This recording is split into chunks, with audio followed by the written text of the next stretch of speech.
She said she needed unconditional love. But here's what she actually craved: unlimited access to your resources, your attention, your emotional labor. She wanted commitment without consequences, loyalty without reciprocity. And you delivered, believing it would make her value you. It didn't. It only taught her how much more she could extract. Here's the critical question: what drives this behavior? Why do certain women systematically drain the men who invest in them most deeply? The answer isn't found in resentment, it's rooted in behavioral science. Once you decode the psychology behind her actions, you'll transform from someone she exploits into someone she cannot afford to lose. Before she takes anything from you, she offers something irresistible first: the fantasy of perfect understanding. She creates an environment where you feel truly seen for the first time. The way she listens feels different. Her attention fully present, her responses perfectly synchronized with your emotional state. Every experience you share seems to echo within her. Every vulnerability you expose appears to be met with genuine comprehension. Your internal dialogue shifts. Finally, someone who truly understands me. But here's what's actually happening beneath the surface. You haven't entered a connection. You've stepped into a data collection system. What registers as intimacy is actually reconnaissance. She's mapping the architecture of your emotional responses, cataloging what triggers joy in you and what creates pain. She observes the patterns in how you express care, how you signal hurt through silence. She archives what makes you expand and what makes you contract. This isn't connection building. This is intelligence gathering. Every confession you make, every compliment you accept, every moment where you lower your guard, all of it becomes leverage she'll deploy later to direct your behavior with surgical precision. Initially, you interpret this as extraordinary chemistry. You convince yourself it's some rare form of soul-level recognition. You find yourself revealing things faster than usual because the environment feels unusually safe, perhaps too safe. The reality? She's constructing your emotional dependency in real time. The more you disclose, the more comprehensive her map of your psyche becomes. Once she possesses that map, she knows exactly which pressure points to activate. And that's how the dynamic truly begins. With mirroring so flawless, it seems almost spiritual. But it's not empathy, it's architecture. Because the woman who learns to reflect your deepest self also gains the blueprint to dismantle it. Before we continue, if you're finding value in this analysis, hit that subscribe button. This channel breaks down psychology that most people never see coming. The shift starts subtly. Small behavioral changes that seem insignificant in isolation. She arrives progressively later. Response times stretch. She laughs at another man's joke while monitoring your facial expression peripherally. You rationalize. She's overwhelmed with work. She didn't intend that interpretation. You suppress your concerns to avoid creating tension. And that suppression is precisely what she's calculating. The instant you stop confronting minor disrespect, you've provided her with critical data. You fear her absence more than you value your self-respect. She logs this information. She now understands that your boundaries are flexible, that your silence can be purchased with intermittent warmth. This marks the beginning of systematic testing. She engineers small asymmetries deliberately. Plans get canceled without adequate notice. Flirtation designed to provoke insecurity. She positions you to feel guilty for requesting clarity. This isn't random chaos. This is behavioral conditioning through intermittent reinforcement, the identical mechanism used in psychological studies that create addiction to uncertainty. One day she radiates warmth. The next, she's distant. When she withdraws, you pursue. When she rewards you again with engagement, the relief feels intoxicating. You start confusing that relief with love itself, mistaking your tolerance for emotional strength. But tolerance isn't strength when it's being weaponized against you. That's not resilience, that's capitulation. Every frustration you swallow communicates volumes to her. It reveals how much she can extract, how far she can push, how extreme the imbalance can become before you establish consequences. And gradually she learns, you won't. What began as understanding metastasizes into permission. You transition from maintaining your standards to managing her emotional volatility. You prioritize harmony, thinking it will deepen intimacy. But harmony that requires abandoning self-respect isn't peace, it's surrender. She doesn't need to break you through one dramatic event. She simply needs you to stop defending yourself, one small compromise at a time. Something fundamental shifts, quietly, almost invisibly. The balance that initially felt reciprocal now tilts in one direction. In the beginning, she pursued your validation. She competed for your attention, sought your approval, valued your time. You were the prize in the dynamic. Now the script has flipped. You're the one analyzing her silence, constructing explanations for her distance, convincing yourself she's merely stressed rather than strategically withdrawing. She's not stressed, she's orchestrating. When her warmth recedes, it's calculated. She recognizes that you've experienced her affection and she understands its addictive properties, so she dispenses it in controlled doses, sufficient to maintain your hope, insufficient to provide security. This is the moment the chase mechanism activates.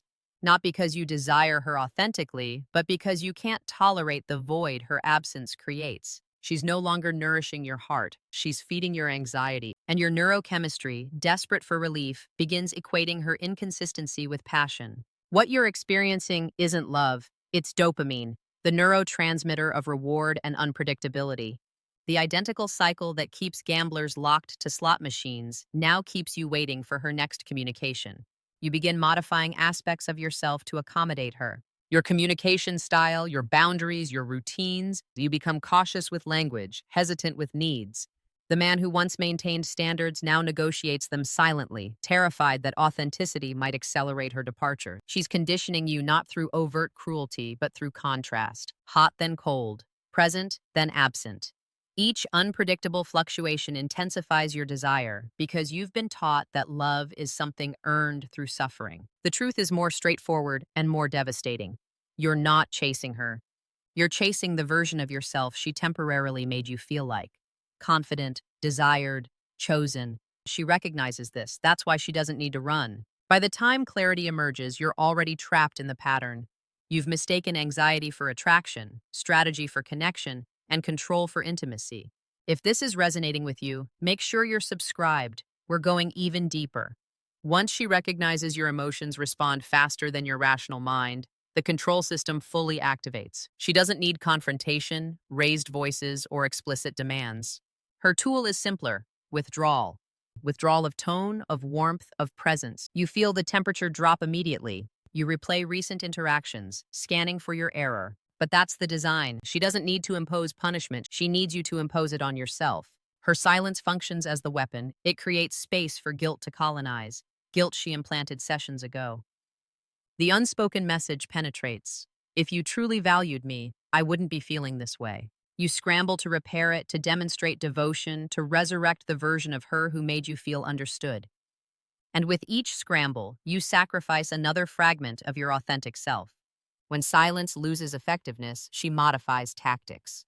Perhaps she deploys emotion, accuses you of insufficient care, transforms a minor disagreement into a loyalty examination. Or perhaps she converts intimacy into currency, reward for compliance, withdrawal for resistance. You believe you're compromising, you're not, you're being programmed. This is emotional leverage in its operational form. It's not spontaneous. It's choreographed. Every reaction you produce becomes data, a signal indicating which mechanisms generate her desired outcomes. The more predictable your emotional responses become, the more sophisticated her control grows. What she's truly measuring is equilibrium, how much devotion she can extract before respect evaporates completely. Once she identifies that equation, she maintains it precisely, never withdrawing so much that you exit, never providing enough that you feel secure. You convince yourself this is normal relationship dynamics, that every partnership experiences turbulence. But authentic love doesn't demand your silence. It doesn't weaponize your empathy. The moment she confirms your love exceeds your standards, she possesses operational control. Because love without boundaries isn't love. It's leverage. It's tempting to believe she selected you randomly. That coincidence and chemistry created this dynamic. But women who exploit men don't operate by chance. They operate by pattern recognition. And what attracts them isn't your strength, it's your wounds, the parts of you seeking validation, healing, and acknowledgement. She detects low self-worth the way predators detect vulnerability. The man who overgives, who forgives prematurely, who constantly justifies himself, he transmits a signal, not because he's defective, but because he's accessible, because he's confused love with self-sacrifice. You might assume she recognized your kindness and fell for it. The reality, she recognized your need to be sufficient for someone and constructed her control architecture around that need. She knows you'll rationalize her behavior, that you'll reframe manipulation as complexity, emotional abuse as intensity. You'll excuse the damage because you've internalized the belief that love requires suffering. This isn't personal malice, it's pattern matching. The woman who uses men searches for the man who mistakes endurance for devotion. The man who believes, if I just love harder, she'll transform. Basisistm. That's the rescuer complex, the delusion that you can heal her by fragmenting yourself progressively. But she doesn't want rescue, she wants centrality. She requires the stage your empathy provides, and as long as you're attempting to save her, she'll continue wounding you because your pain validates her significance. The mechanism is elementary. A woman can only exploit the man who prioritizes her validation above his peace. She cannot manipulate what doesn't crave approval. Her game succeeds not because she's powerful, but because you've forgotten that you are. Some wounds don't originate with romantic partners. They begin long before you understood what love meant. When a boy experiences a mother who withholds affection, who makes him perform for her attention, he internalizes something dangerous, that love isn't freely given. It's conditionally earned through performance. He becomes a man who confuses being needed with being valued, and he'll spend decades pursuing women who recreate that same feeling. Unseen, uncertain, inadequate. This is the mother wound. It's the invisible origin of why countless men remain in relationships that deplete them.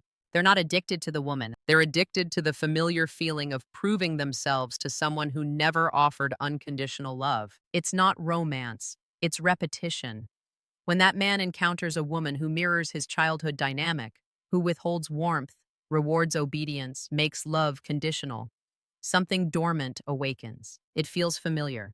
And the brain, wired for pattern recognition, mistakes familiarity for safety. He believes he's experiencing love, but what's actually happening is reenactment, reliving the past while hoping for a different resolution. He tells himself she's complicated, that he can fix her, that she'll finally love him once he's sacrificed enough. But beneath the narrative, it's not her approval he's pursuing, it's his mother's. The wound never healed, it only changed faces.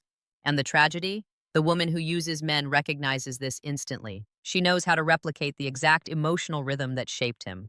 Affection alternating with absence. Comfort followed by coldness. Suddenly he's captured, not by her, but by his own unresolved history. You're not in love with her. You're attempting to repair what your mother fractured. Until you confront that reality, every manipulative woman will feel like destiny when she's merely a mirror. Subscribe now if you're ready to break these patterns, because awareness is the first step to freedom. There arrives a moment when the noise ceases. Not because she transformed, but because you did.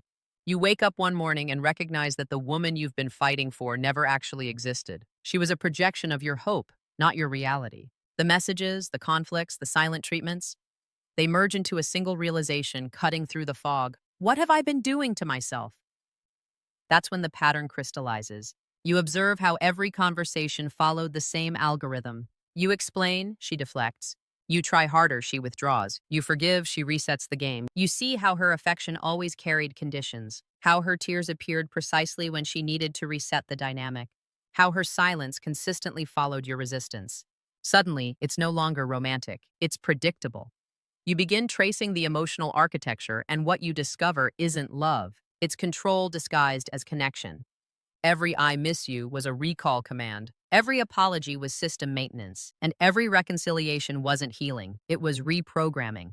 The anger that surfaces isn't directed at her. It's aimed inward, for the years spent ignoring your intuition, for the moments you silenced your truth to maintain her comfort, for mistaking manipulation for depth. That's the transformation point. You stop being her subject and become your own guardian. Clarity feels cold initially. It's not triumphant or cinematic, it's quiet.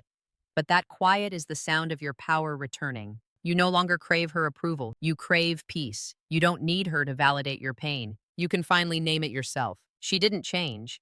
You simply stopped ignoring reality.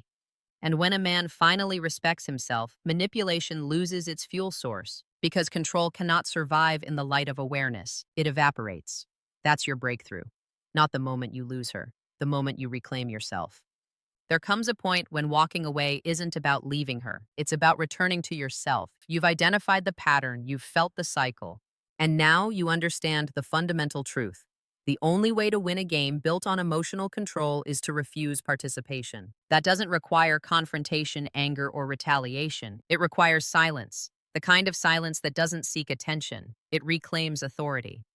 When you establish a boundary and mean it, you're not punishing her. You're protecting your peace. You're teaching yourself that your energy is no longer available for manipulation, confusion, or partial love. Boundaries aren't walls, they're filters. They exclude chaos so clarity can breathe. She may react, she'll test the old patterns. A message here, a nostalgic reference there, a gentle apology wrapped in memory. But this time, you won't respond because you finally understand that closure doesn't come from her explanation. It comes from your decision to stop explaining yourself. Power doesn't return explosively, it seeps back gradually in quiet moments of self respect. In mornings when you don't check your phone first thing, in nights when you don't replay conversations, in the peace that feels foreign initially, then sacred. Reclaiming your emotional power isn't about becoming emotionally unavailable, it's about becoming conscious. You no longer offer love from depletion, you offer it with discernment, with balance, with self respect, because a man who knows his worth doesn't chase, he chooses. And that's what breaks the cycle. Awareness, not anger. When you stop pursuing chaos, peace begins pursuing you. And that peace, steady, grounded, unshakable, becomes the foundation for the kind of love you build your life on. You've learned enough from pain. It's time to learn from power. You began this journey thinking it was about understanding her, the woman who used you, who drained your love, who made you question your value. But now you know it was never about her. It was about you, about the parts of you that tolerated what should never have been tolerated, the parts that confused being selected with being respected. The truth is brutal, but liberating. A woman can only use you if you believe you need her more than she needs you. The moment that illusion shatters, so does her power. Because manipulation doesn't work on a man who's no longer available for emotional chaos. It thrives on your need, but dies in your peace. You've walked through the stages, the illusion, the confusion, the realization, and finally the power. You've seen how connection can be imitation, how affection can be control, how love can disguise dependency. But you've also seen how awareness rewrites everything. You've learned that protecting your boundaries isn't cruelty, it's clarity. And clarity is what makes you dangerous in the best possible way. Not because you play games better, but because you don't play at all. You see through the performance, you recognize the manipulation, and you choose silence over reaction. That's emotional mastery. That's what makes a man untouchable. So the next time you feel drawn to someone who pulls you into a storm, pause and ask yourself, is this connection or is this control? Because real love doesn't rush, doesn't confuse, doesn't demand. It respects, it builds, it breathes. The moment you start respecting your time, your love becomes valuable. Not every woman wants to love you. Some just want to feel powerful through you. Learn the difference. If this resonated with you, do me a favor, subscribe, hit that like button, and share this with someone who needs to hear it. Drop a comment below with your thoughts. Not for me, for the next man who needs to realize what you just did. Because awareness spreads power one man at a time.